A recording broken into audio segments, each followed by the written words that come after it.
Hi, we're going to read Psalm 52 together. This is a maskil of David. A maskil is like a musical or a liturgical kind of form.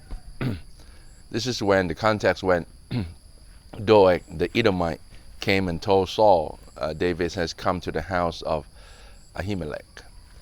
Why do you boast of evil, O mighty man? The steadfast love of God endure all the day. Your tongue plots destruction like a sharp razor, you worker of deceit. You love evil more than good, and lying more than speaking what is right. You love all words that devour, O deceitful tongue. But God will break you down forever. He will snatch and tear you from your tent. He will uproot you from the land of the living.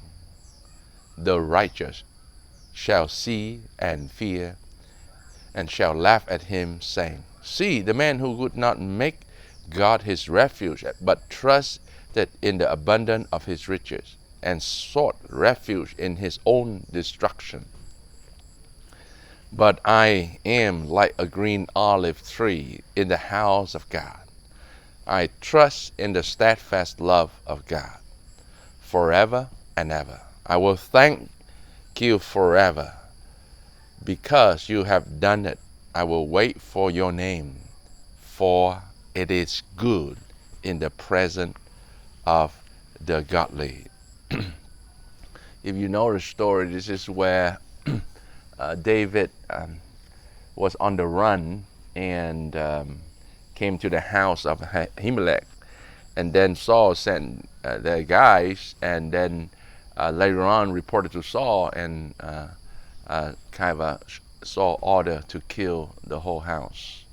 And so David kind of cry out, lament, and kind of express his feeling toward the injustice, the evil of Saul. And he wrote in verse 1 that, Who you boast of evil, Almighty man? The steadfast love of God endure forever.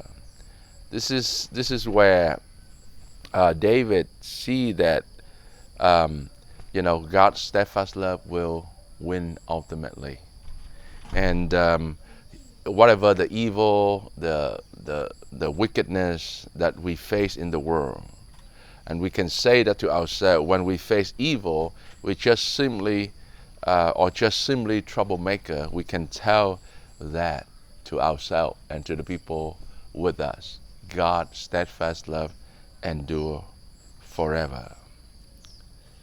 You see, verse 7 to 8, so see the man who would not make God his refuge, but trusted in the abundance of his riches, and sought refuge in his own destruction.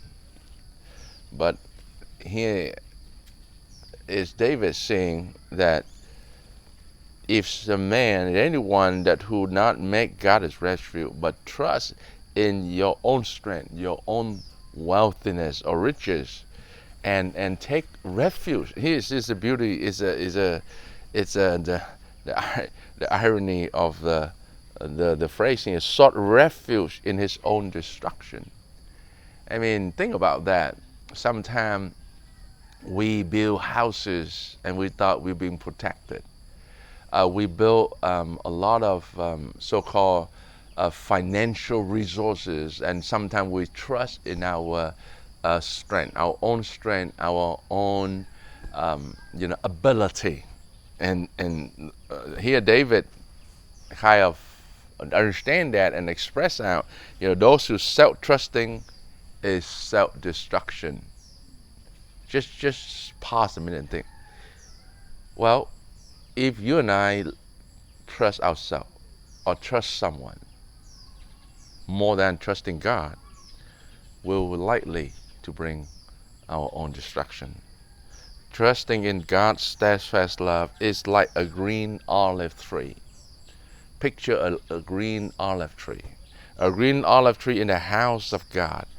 Olive trees signify generational lasting. If you have the opportunity to visit the land of Israel today, you will see that there will be still, houses in outside the city, outside Jerusalem. People are still planting olive tree, and when they plant an olive tree, they think about a generation, because an olive tree signifies this is my family. This is a generational thing, that once the olive tree, green olive tree, meaning that can last quite a long time, can be several generations. And so this is my prayer and my hope for all of us, that regardless of evilness and the wickedness in the world, we might want to protest, we might show our anger, and we might say object to all of that.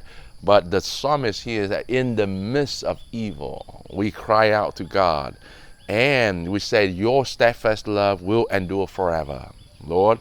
And Lord, I want to be like an olive tree, a green olive tree in the house, in your house, Lord, because I continue to trust in your steadfast love, God. I will see you next time.